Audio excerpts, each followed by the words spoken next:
Okay, selamat pagi kelas. Hari ini kita akan belajar tentang bola baling. Sebelum kita belajar tentang bola baling, cikgu akan tunjuk kepada kamu bola baling itu agak-agak permainan apa ya. Uzai Zubli sekali lagi di Kamu tengok bahagian ni ya. sayap kanan. Cikgu forward sikit lagi. Ini bola baling. Cantik.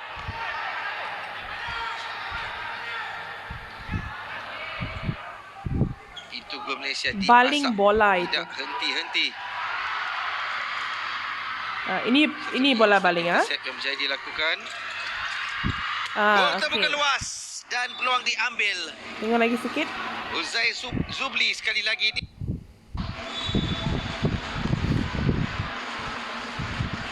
Lontarannya melantun ke bahagian lantai. Okey, apa itu bola baling sebenarnya? Bola baling itu maksudnya baling. BM sangat jelas sudah. Tapi kalau dia datang Chinese masuk 抛球的意思.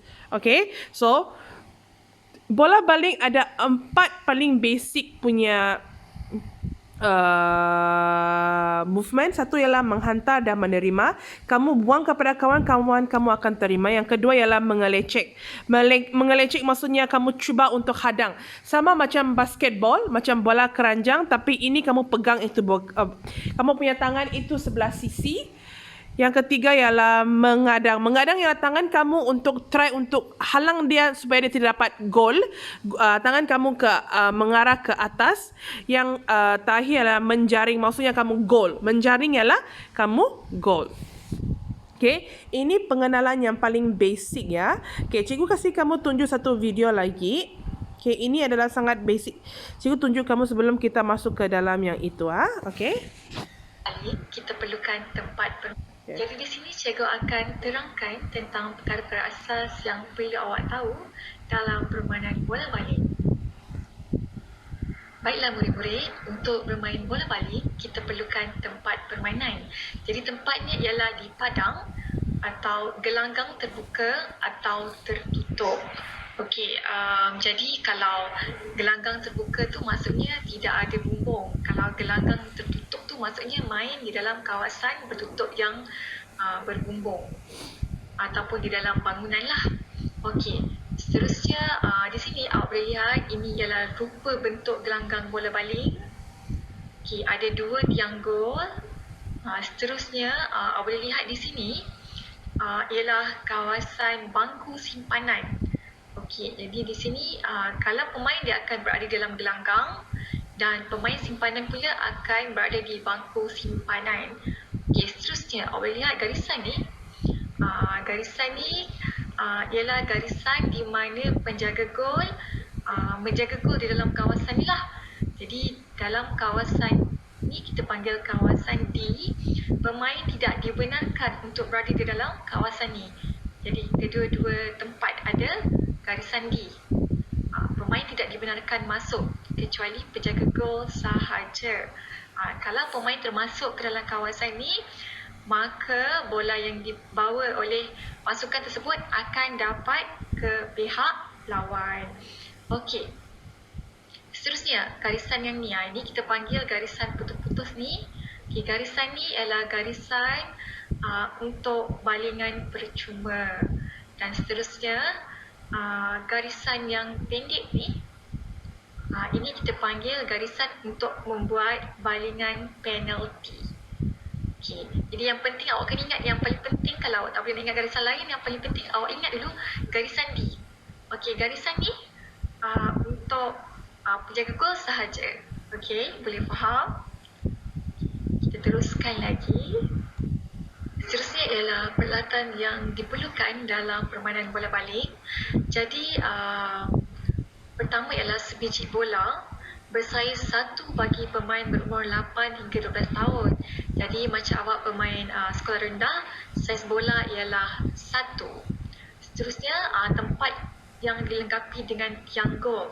Jadi 2 peralatan yang penting di sini ialah bola dan juga tempat. Jadi kat sini boleh lihat gambar bola. Ini adalah rupa bentuk bola baling. Okey, kalau kat sekolah kita bola baling kebanyakannya kita selalu guna warna kuning. Okey, jadi gambar yang di bawah ialah gambar tiang gol. Jadi ini adalah rupa bentuk tiang gol bola baling. Saiznya lebih kecil daripada tiang gol bola sepak. Seterusnya, kita lihat pula bilangan pemain dalam permainan bola baling. 7 orang dalam satu pasukan dalam gelanggang termasuk seorang penjaga gol. Okey, jadi di sini awak boleh lihat 7 orang dalam gelanggang. Jadi kat sini awak boleh lihat kira 1, 2, 3, 4, 5, 6 dan juga 7. Jadi keseluruhan pemain satu pasukan ialah 7 orang. Jadi 6 pemain dan juga seorang penjaga gol. Jadi jumlahnya ialah 7. Jadi seterusnya, 5 orang sebagai pemain simpanan. Okey, jadi 5 orang sebagai pemain simpanan akan duduk di kawasan ni, kawasan bangku simpanan. Jadi bila hendak tukar pemain, barulah pemain simpanan ni akan masuk ke dalam gelanggang. Seterusnya ialah pakaian. Jadi pemain mestilah memakai pakaian sukan yang sesuai. Jadi pakai baju, pakai seluar sukan, stokin dan juga kasut yang sesuai. Okey, jadi kalau macam perempuan pakai tudung, kena pakai dengan kemaslah, ikat dengan kemas. Seterusnya, memakai pakaian yang seragam kecuali penjaga gol. Jadi dalam satu pasukan seterusnya, jersey cut in dulu pelajaran kita Okey, yang itu pertama sahaja pada hari kelas. ini. Jadi kita continue. Okey, buka teks kamu, buka buku teks kamu ke muka surat yang ke-45. Sekarang kita masuk kepada muka surat yang ke-46 tentang bola baling ya. Okey, sekarang kita akan cakap tentang strategi menyerang. Okey. Strategi menyerang, cikgu continue di sini. Sorry.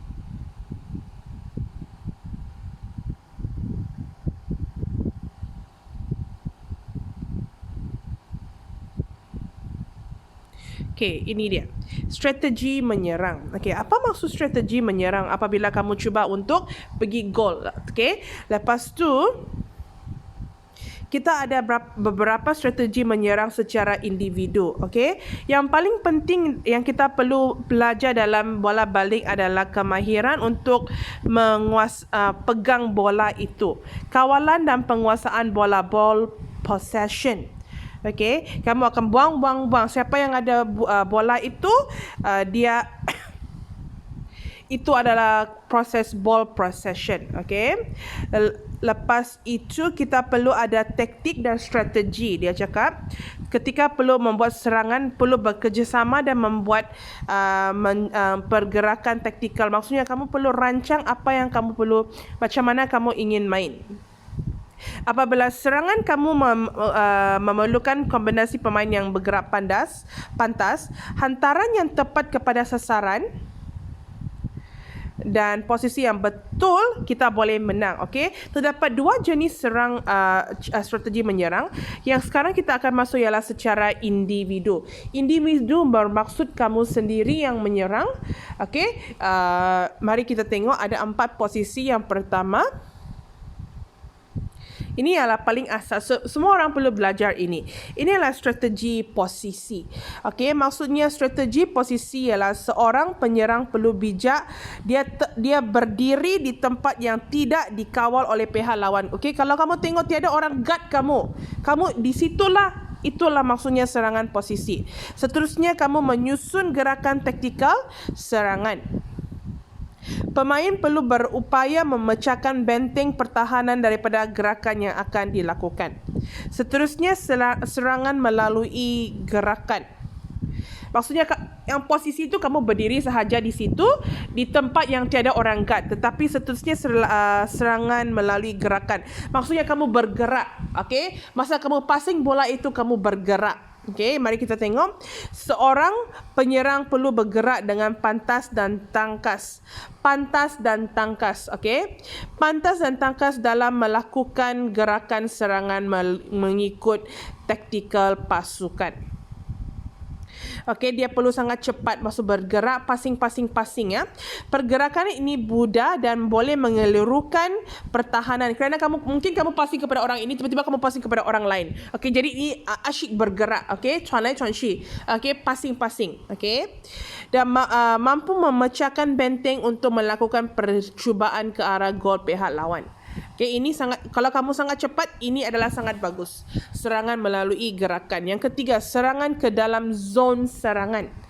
Okay, maksudnya zon serangan yang tadi tu kamu nampak putus-putus dan yang paling hijau itu adalah zon serangan sudah. Pemain yang telah menggerakkan serangan serta sedia untuk melakukan percubaan perlu memberi tekanan kepada pertahanan lawan dan zon serangan.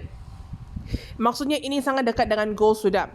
Pemain penyerang lain juga perlu melakukan tekanan kepada, maksudnya kamu akan stres mereka, pemain pelawan lain, dan supaya pertahanan menjadi kacir. Kamu banyak apabila kamu buat guna ini, okey, kamu punya pihak lawan akan sangat confused. Apa yang kamu tengah buat, supaya kamu dapat opportunity untuk gol dengan senang. Yang seterusnya, serangan di kawasan 6 meter. Okay, yang tadi tu yang kamu nampak tu. Okay, pemain penyerang utama yang merancang strategi untuk menjaring di garisan 6 meter perlu berdiri di mana? Ruangan kosong supaya serangan dapat dilakukan. Maksudnya jangan digat dengan banyak.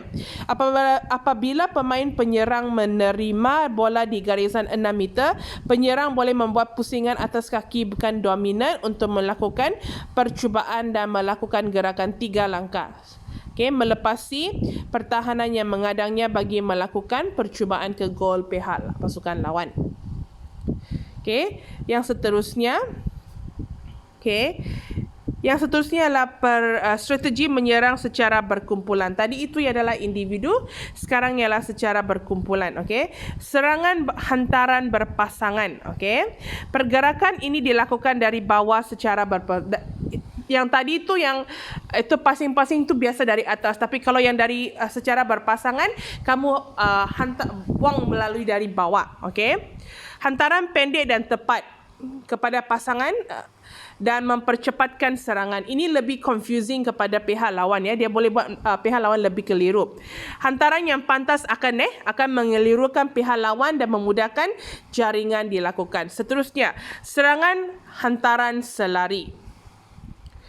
Serangan melalui hantaran selari membolehkan bola dihantar dalam keadaan selari dengan pemain penyerang. Maksudnya apabila kamu buang buang kepada pasangan kamu bola itu, kamu selari dengan dia, selari dengan dia.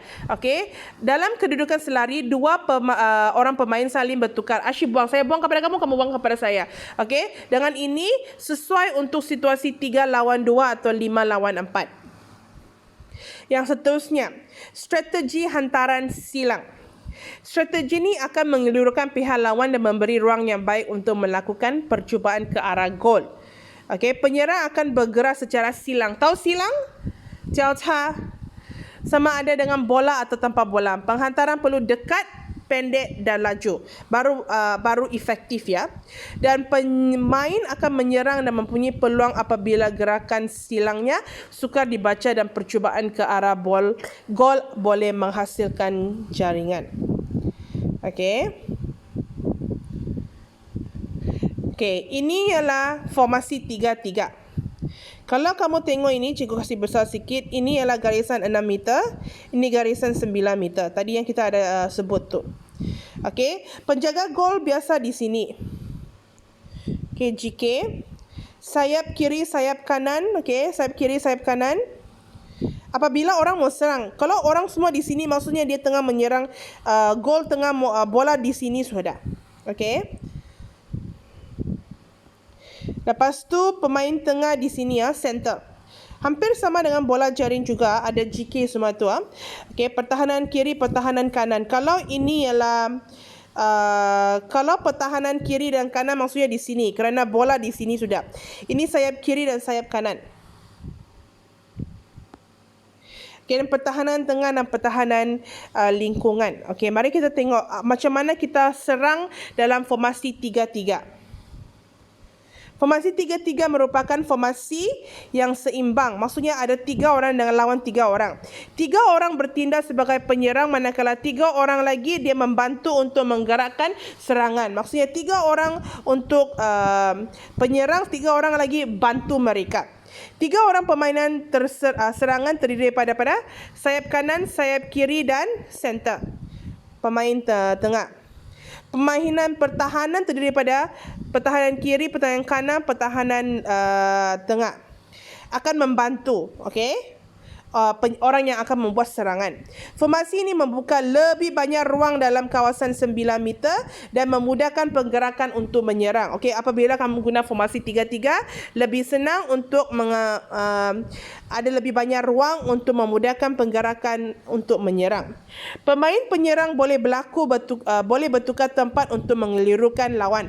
Okey, kamu tukar-tukar tempat, orang tak dapat predict, tak dapat jangka apa yang kamu buat. 他不能预测你要怎么样投 goal.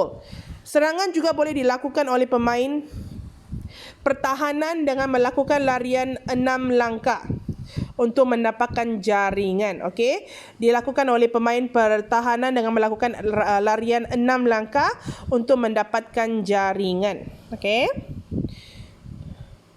mari kita tengok strategi dia.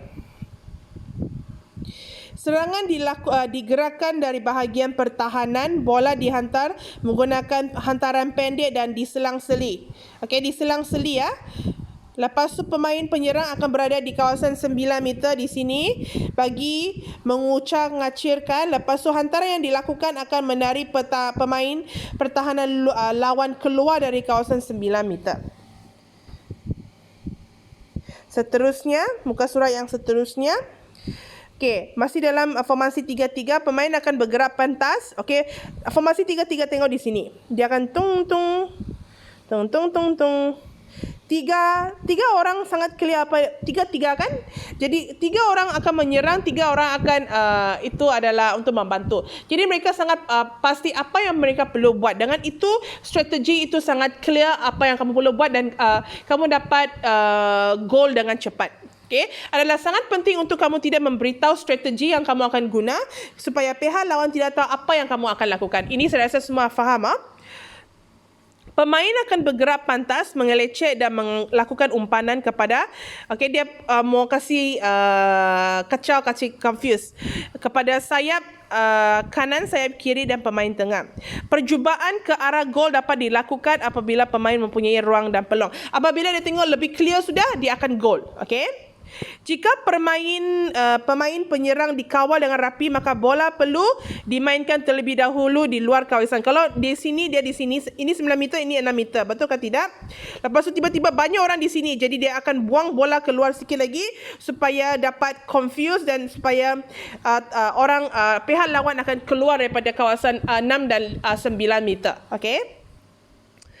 Percubaan juga boleh dilakukan oleh pemain pertahanan dengan menggunakan 6 langkah daripada kawasan 9 meter. Okey, cara bermain dan menentukan pemenang formasi 3-3.